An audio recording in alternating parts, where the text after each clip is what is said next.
Did you ever go outside a door, and or you open up a door, and someone's right behind you? You say, "Go ahead, after you," and of course they do. But try this sometime. Open the door up and say, "Go ahead, after me,"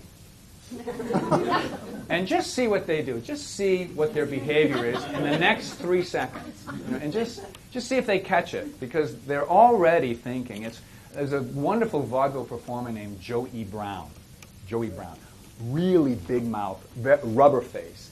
And he had that expression down where he would say yes, yes, yes, all until the last moment, the last microsecond, he'd say no.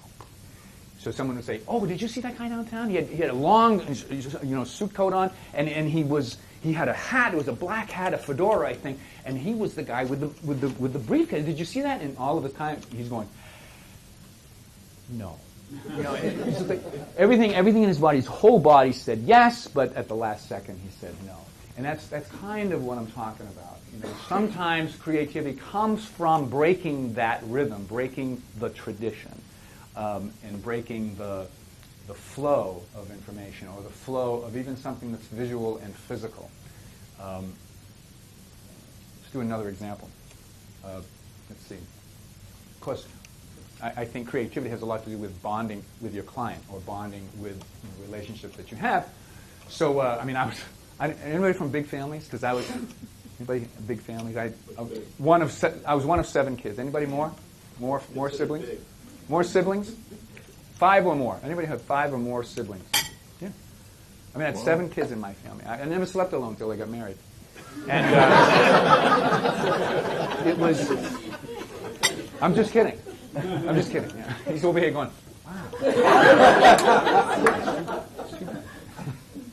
But anyway, I was just thinking about the surprise element. Of course, that's what jokes are based on. For instance, do you hear about that guy they fired over there at the orange juice factory? Did you hear about that? He couldn't concentrate. That's a Johnny Carson thing, And I hear so many jokes from young people, middle school kids. Because they think I'm a comedian. They say, "Hey, this guy is going to do a presentation in school today," and they'll see me setting up in their auditorium or something. They'll come over, "I got a joke," and they go, "Okay, well, go ahead and tell the joke." So it's just that moment of discovery, that when you start reframing, thinking outside the box, the surprise element. So everybody here, let's just kind of bond with, pretend that we're all clients here, and we're bonding with each other. So. Everybody here, just look into the person's eyes to your right. Go ahead, do that.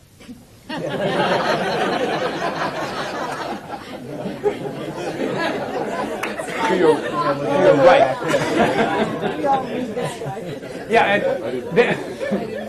It's also that little exercise. It's a moment. It's just a moment.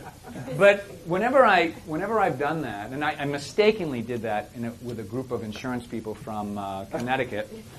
Yeah, Jay, you see the writing on the wall, right? You know what's going to happen. Yeah. So what happened was they were all suits, and they were at the Park Plaza in Boston, Massachusetts, and it was a big conference, and I had a breakout session, about 42, suits, and I wanted to say, just look into the person's eyes, next to you, but I mistakenly said to your right because I was looking at somebody's right, and I said to your right, and my intent was clear and pure and very candid, and I didn't realize what I said until the moment everybody's heads went.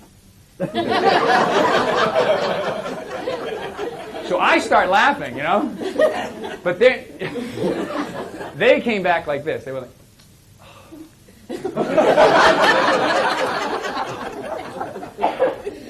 like they were really peeved at the fact that they were tricked. They didn't like that at all. So I've used it ever since, especially on insurance people. No, I use it really as a litmus test for the room, especially if it's a small group, and even large groups. I've been in front of audiences of 800, 900 people, 1,000 people, and I'll just say, we need time to just kind of connect with each other. So everybody here, just looking at the person. It releases the tension that might be in the room just for a moment, and it gives them an opportunity to laugh at themselves, really. That's really what I want them to do. I want them to laugh at themselves. And it becomes kind of a creative moment for them, Because it's been, brain study tells us that every time you laugh, it's sort of like a cleansing of the brain, and the cleansing certainly of our physiological self as well. So endorphins, gamma interferon, all these great chemicals get released. We're a walking pharmacy, let's face it, and it's really true. And all of those chemicals get released every time we have a joyful experience, every time we laugh especially. Kids laugh about 300, kids under 12 laugh about 300 times a day. Adults laugh about 12 to 15 times a day. So we have some serious work to do.